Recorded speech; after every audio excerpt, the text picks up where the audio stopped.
Good morning, Smith Memorial. Pastor Daniel here. I hope you're doing okay today. I hope you're as excited as I am for the holiday that's coming up here in a couple of days. I hope that for all of you this is a time of rest, a time of relaxation, a time to hopefully spend some time with some people you love, and hopefully we can all be safe while we do that, and we can all come back together happy and whole as we were before. I did want to take a few minutes to share with you all some things I've been thinking about this week as we look forward into the future together.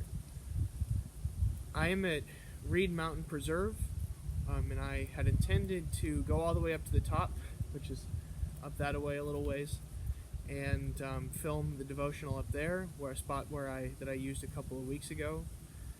You might recall that, but I didn't really feel like I could today. The path is kind of narrow, and there's just a lot of people up here, and I didn't really want to try and get too close to that many people I didn't really know, especially in the circumstances we find ourselves in these days. So I ended up having to do something a little different, but I think this is a pretty good spot to do it in as well.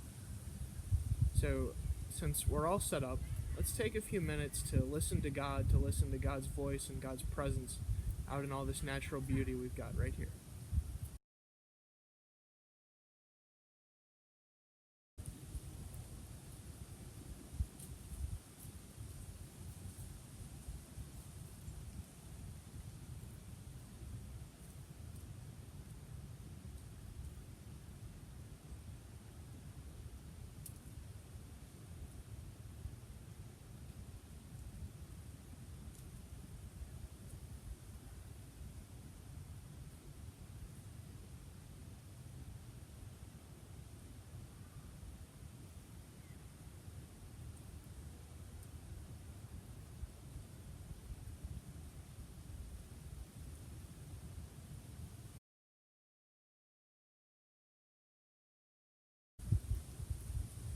So like I said, my original plan had been to kind of huff it all the way to the top and then see what I could do as far as recording a devotion. It was going to be tiring, it was going to be exhausting, it was going to be stressful, but I was ready for it and I was looking forward to it. That kind of changed my plans. I didn't really expect to be down here. There is a bench up there. That would have been nice to use as well. I didn't really expect to be here recording this. I didn't really expect to be on this spot on the mountain. Kind of had to come off the trail a little bit.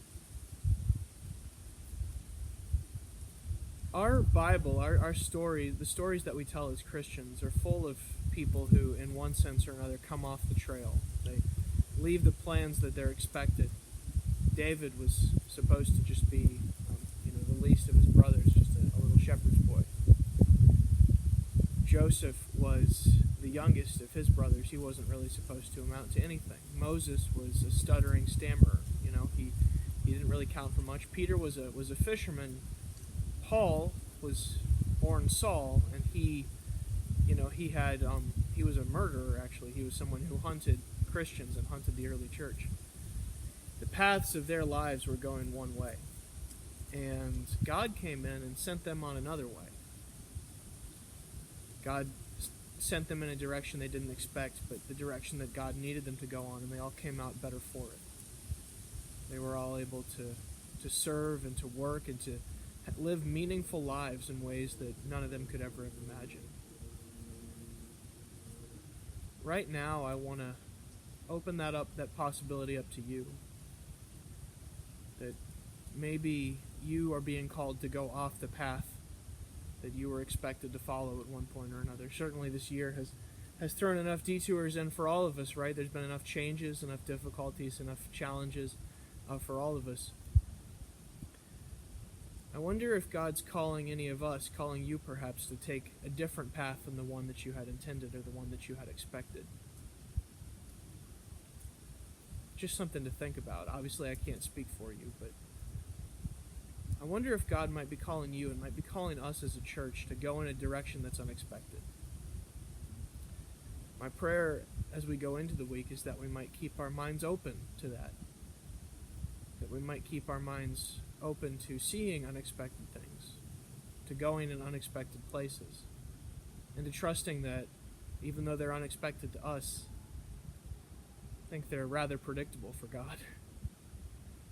So let's keep our minds open, and let's keep looking out into the world and looking for opportunities to love our neighbors, to love ourselves, and to love our God in this difficult time we are all in.